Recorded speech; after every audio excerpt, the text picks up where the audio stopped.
ये हमारा जो आश्रम है, ये विकास नगर तहसील में पड़ता है, डिस्ट्रिक्ट देहरादून में। ये जो यमुनोत्री रोड जा रही है, उस मेन हाईवे के ऊपर ये अ, स्थापित है। इसमें ध्यान के लिए पिरामिड बना हुआ है, प्रकृति के बीच में है ये।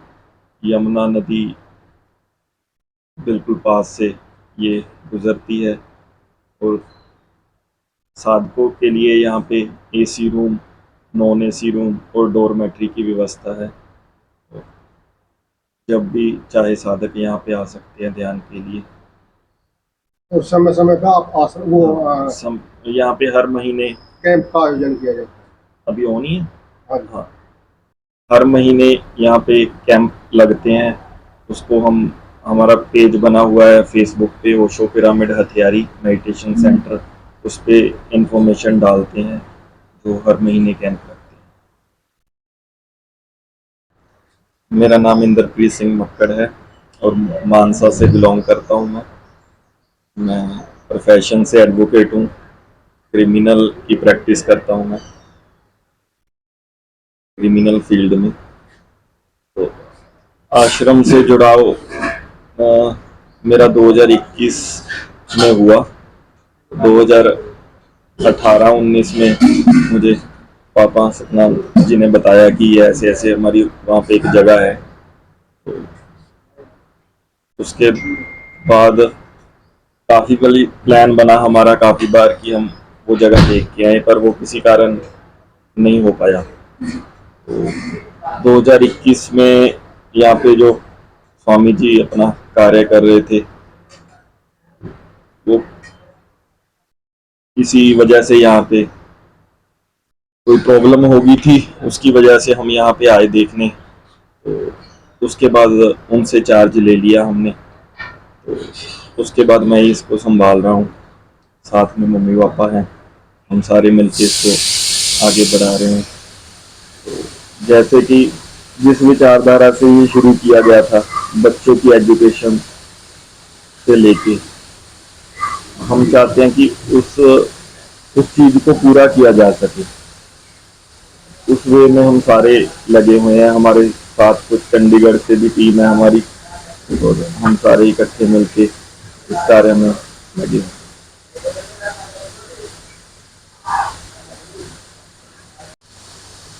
मेरा नाम अंतर अग्नि है, मैं लुधियाना से हूँ। और ओशो जी की इतनी कृपा, उनकी एक माध्यम थ्रू से स्वामी सुखनाम जी को चुना, जो ये आश्रम बना जिसमें हम सब बैठ के ध्यान कर सकते हैं। बड़ी दूर दूर से लोग आते हैं जो शांति के लिए बैठते हैं, और बहुत अच्छा लगता है। और स्वामी इंद्रजीत सिंह जो है, ये एडवोकेट होने के नाते अपना कार्य भी करते हैं, और अध्यात्मक भी है और संसारिक भी है। और इनकी एक बात बहुत अच्छी लगती है, इनका 5 साल का बेटा है। यहाँ पर 15 दिन का कैंप लगा बच्चों का। ये अपने बेटे को यहाँ पर लेके आए माँ को छोड़ के, और उस बेटे के अंदर ऐसा बीज बोझ दिया कि आगे जाके बहुत बड़ा वृक्ष बनेगा, जो अच्छे फल लाएंगे उसको। और सुबह उस ध्यान करता था, ध्यात्मक, और फिर पेंटिंग, और नदी में छलांगे लगानी, और सेवा भावना के लिए लंगर, और जैसे शबील कहते हैं हम लोग पंजाब में, ऐसे लगाना और उसकी सेवा करनी, ये मेरे को बहुत अच्छा लगता है। तो सरदार जी के बारे में? इनकी वजह से तो हम सब बैठे हैं।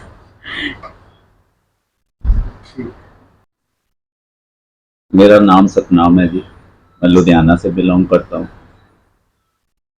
और ओशो को मैंने कॉलेज टाइम से पढ़ता था, काफ़ी देर से, मगर कभी ध्यान नहीं किया था। तो पहला शिविर मैंने भीमताल में, वो शिविर था स्वामी आनंद वैराग्य जी का, वहाँ किया था। वहाँ ही मैंने संन्यास ले लिया। तो फिर उसके अगले साल स्वामी जी लुधियाना में आए, स्वामी आनंद वैराग्य जी। तो उस कैंप में 3 दिन का कैंप था। तो स्वामी वो जो ऑर्गेनाइज जिन्होंने किया था उन्होंने मुझे बोला कि स्वामी जी को आपके घर पे ठहराना है। तो मैंने उनको अपने घर पे ठहराया। कैंप खत्म हुआ तो उस वक्त हमने वो वीडियो बनाई थी उसकी, तो वो हम टीवी पे देख रहे थे। तो मेरे दिमाग में एक बात आई कि ये जो मेडिटेशन है ये बच्चों को स्कूल से शुरू क्यों नहीं की जाती। मुझे नहीं पता वो बात कहाँ से आई, कैसे आई, मगर उन्होंने मेरी बात सुनने के बाद उन्होंने एक पूरा चैप्टर खोल दिया कि ओशो ने बच्चों की पढ़ाई के ऊपर हर जगह बोला है और ओशो ने उनकी ड्यूटी लगाई थी कि आप इस सबको इकट्ठा करो।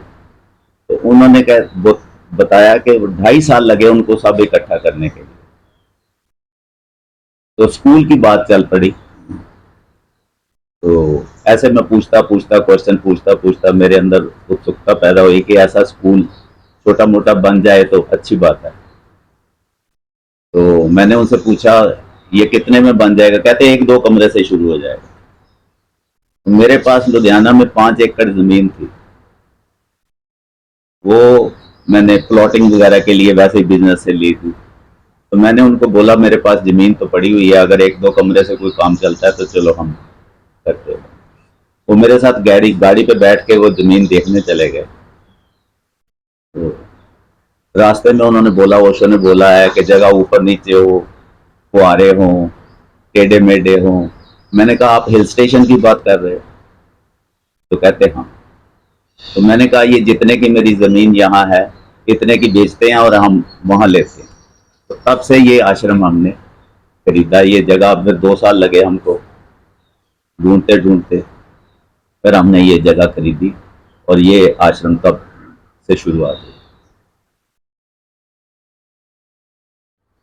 फिर हमने ये 2001 में ये जगह खरीदी है और इसमें बहुत सारे लोगों की ज़मीन थी, वक्त लोग थे और उनको सबको मनाने की।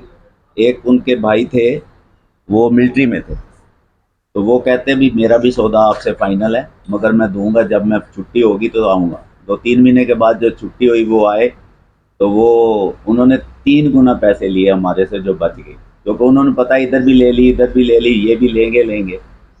तो उन्होंने हमारे से उस जगह के जो बैलेंस थी उसके 3 गुना पैसे लिए। हमारी तो मजबूरी थी। और ओशो का कोई ऐसा काम होता नहीं जिसमें दिक्कत ना हो। दिक्कत तो होती है, दिक्कत नहीं होगी तो ओशो का काम नहीं चलेगा। अच्छा, आपने ओशो से मिले आप कभी पर्सनली? नहीं। फिर तो आप मेरे जैसे ही हैं। हाँ जी, मुझे भी ये मलाल है अपनी लाइफ में बिल्कुल। कि मैं उन्हें देख नहीं पाया, कभी नहीं। बुक वाली बात हाँ, वो जो आपने बुक वाली बात बताई, इसी तरह जो आप बता रहे थे कि ओशो से भी मिलने हाँ। की तो की बात। ओशो की एक बुक है शिक्षा में क्रांति। तो जब उसका 2nd एडिशन प्रिंट होना था तो उनके पास वो बुक लेके गए भी, और 2nd प्रिंट अब कितना और प्रिंट करवाना है। तो उन्होंने अपने हाथ से लिखा, सुन सको तो सुनो, थोड़ी देर और पुकारूंगा फिर चला जाऊँ। वो बड़ी दुखद बात थी कि इस प्रोजेक्ट पे किसी ने काम नहीं किया। ओशो के हज़ारों प्रोजेक्ट हैं जिस पे काम करना अभी बहुत बाकी, मतलब काफ़ी समय लग सकता है, मगर वो काम पूरे नहीं हो सकते। मगर उसमें अगर प्रायोरिटी में अगर इसमें कोई काम है तो वो शिक्षा का, बच्चों का, क्योंकि उसमें उन्होंने बोला है कि हमारी बीमारी के मेन कारण क्या है। हमारी बीमारी का मेन कारण है प्रतिस्पर्धा, कंपटीशन। पहली क्लास से हम बच्चे को 1st, 2nd, 3rd पे जो ये बीमारी डाल देते हैं तो वो सारी उम्र, एक MLA होता है फिर वो MP बनना चाहता है, फिर वो ऊपर की पदवी लेना चाहता है और दूसरे का गला घोट के भी उसको किसी भी तरीके हासिल करना चाहता है। तो ये उसके लिए हिसाब से हमने ये सारा संसार को नर्क बना लिया। तो इसका मूल कारण उन्होंने ये बोलता है कि अगर गुरुकुल वाला एजुकेशन का सिस्टम आ जाए तो उसमें ये बीमारी नहीं होगी। अगर आपने 1st, 2nd, 3rd की बीमारी रखनी ही है तो फिर आपको क्या करना पड़ेगा, जो जनवरी में जिसके जितने नंबर आए, फरवरी में कितने आए, मार्च में कितने आए, उसके अपने नंबर से उसने कितनी प्रोग्रेस की, उसको 1st, 2nd, 3rd बोल सकते हो। मगर प्रतिस्पर्धा वाली किसी के साथ नहीं, अपने साथ कंपटीशन। तो दूसरा एजुकेशन जो है वो सिर्फ हमें सरवाइव करने के लिए बताई गई है कि समाज में सरवाइव कैसे करना है, झूठ कैसे बोलना है, टैक्स कैसे बचाना है, ये कैसे, मगर अंतर की कोई भी बात हमारी एजुकेशन में नहीं है। भी हमने अंदर कैसे जाना है, आत्मा को कैसे जानना है, पर्सनल अपने आप को कैसे जानना है। मेडिटेशन से हाँ, उसके लिए मेडिटेशन है। तो वो गुरुकुल का जो उन्होंने कॉन्सेप्ट बताया है उसमें उन्होंने हज़ारों चीज़ें बताई हैं जो हम सोच नहीं सकते। जैसे मैंने कहा प्रतिस्पर्धा की, फर्स्ट सेकंड थर्ड की बीमारी, ऐसे बहुत सारी चीज़ें बताई। और फिर उन्होंने दूसरी बात ये कही है कि उस स्कूल से पढ़ा हुआ बच्चा और उसी स्कूल से पढ़ी हुई लड़की, तो जब शादी होगी तो उससे जो बच्चा पैदा होगा वो मेरा नया मनुष्य होगा जिसकी मैं कल्पना करता हूँ। आप लोगों के ऊपर मेरे को काम करने से ज़्यादा बेनिफिट नहीं मिलेगा।